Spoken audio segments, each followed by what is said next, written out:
بسم اللہ الرحمن الرحیم۔ قرآن کریم سورت فاتحہ اور 30 پاروں کے مجموعے کا نام ہے۔ فاتحہ یہ فتحن سے ہے، فتحن کا معنی کھولنا ہے۔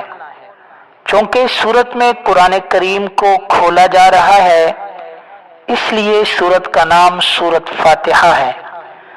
اس سورت کا ایک اور معروف اور مشہور نام ام الکتاب، ام القرآن یعنی قرآن کریم کا خلاصہ بھی ہے۔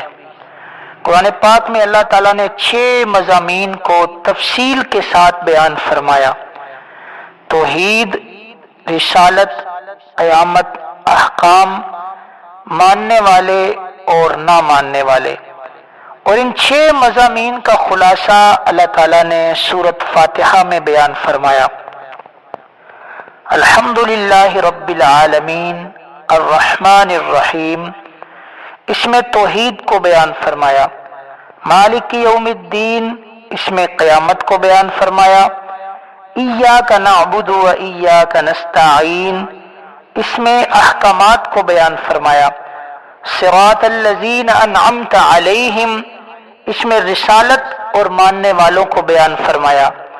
غیر المغضوب علیہم ولا الضالین، اس میں نہ ماننے والوں کو بیان فرمایا۔ ماننے والوں کے لیے ایک ہی قسم کا لفظ الذین انعمت علیہم اللہ نے بیان کیا، اور نہ ماننے والوں کے لیے 2 لفظ الگ الگ اللہ نے استعمال فرمائے: مغضوب، ضال۔ جو شخص ضد، انا اور تکبر کی وجہ سے نہ مانے وہ مغضوب میں شامل ہے، جیسے یہودی، اور جو لا علمی، جہالت کی وجہ سے نہ مانے وہ ضال میں شامل ہے، جیسے نصارہ۔ اہدنا الصراط المستقیم، اے اللہ ہمیں صراط مستقیم پر چلا، یعنی ان لوگوں کے راستے پہ چلا جن پر تو نے انعام فرمایا، اور وہ 4 ہیں: انبیاء کرام علیہم السلام، صدیقین، شہداء اور صالحین۔ غیر المغضوب علیہم ولا الضالین، گزشتہ آیت میں ہم نے دعا مانگی تھی کہ اے اللہ ان کے راستے پہ چلا جن پر تو نے انعام فرمایا۔ اب یہاں سے گمراہ اور مغضوب سے بچنے کی درخواست کی جا رہی ہے۔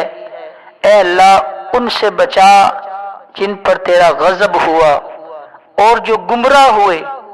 مغضوب سے مراد یہودی ہیں اور ضالین سے مراد نصرانی اور عیسائی ہیں۔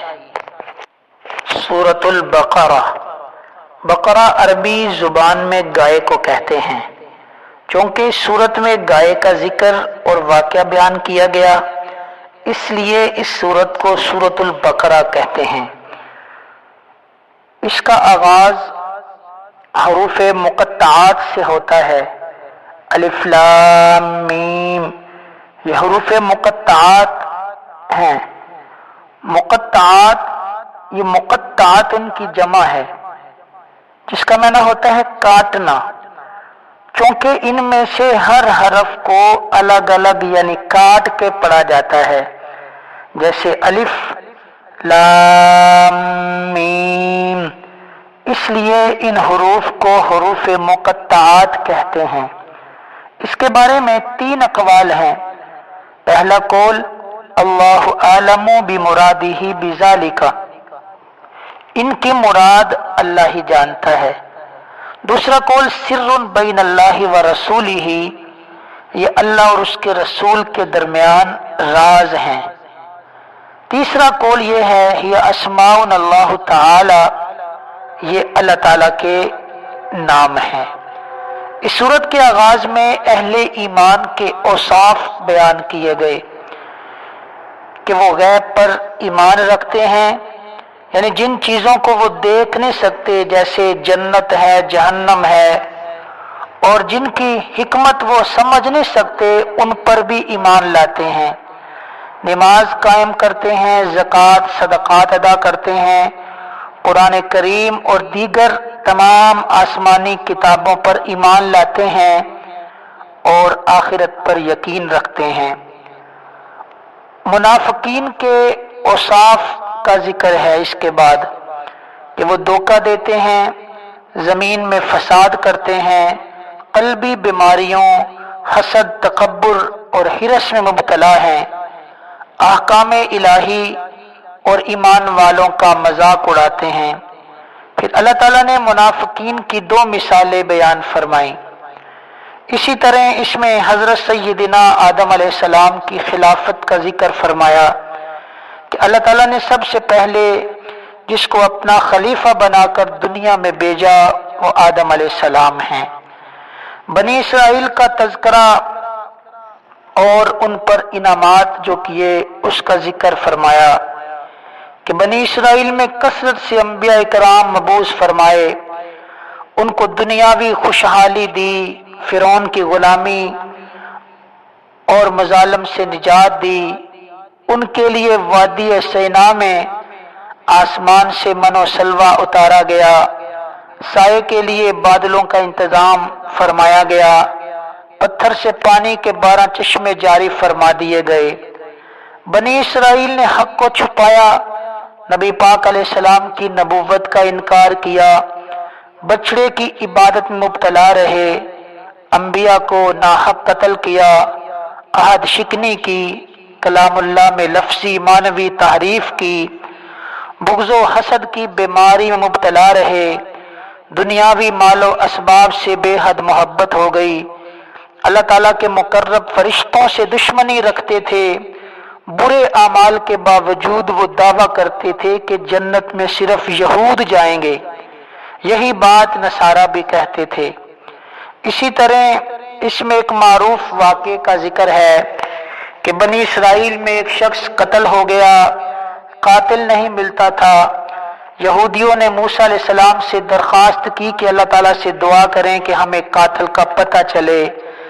اللہ نے انہیں حکم دیا گائے ذبح کرو، ذبح شدہ گائے کے گوشت کا ٹکڑا مقتول کے جسم کے ساتھ لگاؤ تو وہ زندہ ہو کر قاتل کا نام بتلائے گا۔ اس سے قاتل کی نشاندہی ہوئی۔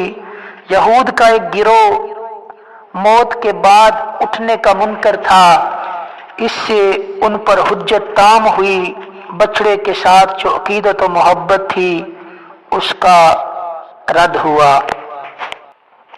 اسی طرح اس میں ہاروت اور ماروت کا قصہ بیان کیا گیا کہ یہ 2 فرشتے تھے، اللہ تعالیٰ نے انہیں سحر اور جادو کی تعلیم دے کے بابل کے مقام پر اتارا۔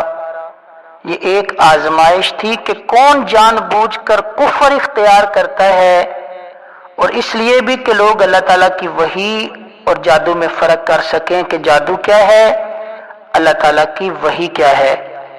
اسی طرح اسی پارے میں یہود کی ایک گستاخانہ شرارت سے مسلمانوں کو آگاہ کیا گیا، اور ساتھ ہی ایمان والوں کو ایک چیز کی تعلیم دی گئی۔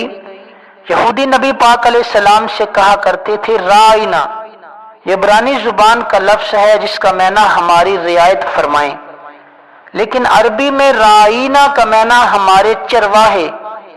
تو محض یہودی حسد کی بنیاد پہ جب یہ لفظ کہتے تو عین کو کھینچ کے ادا کرتے، جس سے وہ نبی پاک علیہ السلام کی توہین کرتے۔ صحابہ اکرام رضی اللہ عنہم بھی یہ لفظ رائنا استعمال کر دیتے معنی معلوم نہ ہونے کی وجہ سے، تو یہودی اس سے بڑے خوش ہوتے۔ تو یہاں اہل ایمان کو تعلیم دی گئی کہ رائنا کی بجائے انظرنا، یعنی ہم پر شفقت کی نظر فرمائیں، یہ کہا کریں۔ یہودیوں کا قبلہ بیت المقدس تھا، جبکہ مشرکین بیت اللہ کو قبلہ مانتے تھے۔ مسلمان بھی بیت اللہ کی طرف رخ کر کے نمازیں پڑھتے تھے، تو یہودی اس سے بڑے چڑھتے، ان کو تکلیف ہوتی۔ پھر کچھ عرصے کے لیے مسلمانوں کو بیت المقدس کی طرف نماز پڑھنے کا حکم دیا گیا، تو یہودی خوش ہوئے اور کہا کہ مسلمان ہمارا قبلہ ماننے پہ مجبور ہو گئے ہیں۔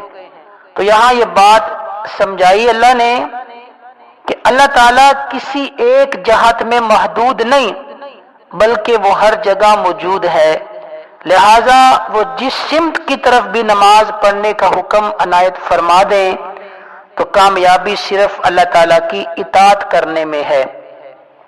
اہل کتاب ابراہیم علیہ السلام کی عظمت کو تسلیم کرتے تھے، اپنی نسبت بھی انہی کی طرف کرتے تھے۔ اللہ نے اپنے پیغمبر ابراہیم علیہ السلام کے فضائل و مناقب بیان کر کے توجہ دلائی کہ اگر وہ اپنے دعوے میں سچے ہیں تو نبی پاک علیہ السلام کی اتباع و پیروی کریں، کیونکہ نبی مکرم صلی اللہ علیہ وسلم حضرت ابراہیم علیہ السلام کی دعاؤں کا ثمر ہیں اور ملت ابراہیمی پر قائم ہیں۔ ابراہیم علیہ السلام کو اللہ نے مختلف امتحانات میں ڈالا، لیکن وہ ہر امتحان میں اللہ تعالیٰ کے فضل و کرم سے 100% کامیاب ہوئے۔ اس پارے کے آخر میں ابراہیم علیہ السلام کی ملت کا ذکر فرمایا، جس ملت کی تکمیل کے لیے نبی پاک علیہ السلام مبعوث ہوئے، تو نبی اکرم صلی اللہ علیہ وسلم کو حکم دیا گیا کہ ملت ابراہیمی دین اسلام کی طرف دعوت دیں، جو تمام انبیاء علیہم السلام کا دین ہے۔ آخر میں اللہ نے فرمایا کہ اگر یہود اس طرح ایمان لے آئیں جس طرح نبی پاک علیہ السلام کی تیار کردہ جماعت صحابہ کرام اور اہل بیت رضی اللہ تعالیٰ عنہم ایمان لائے ہیں تو یہ ہدایت پا جائیں گے۔ اللہ تعالیٰ ہمیں دین اسلام کو اختیار کرنے اور اس کے مطابق زندگی گزارنے کی توفیق عطا فرمائیں۔ وما علینا الا البلاغ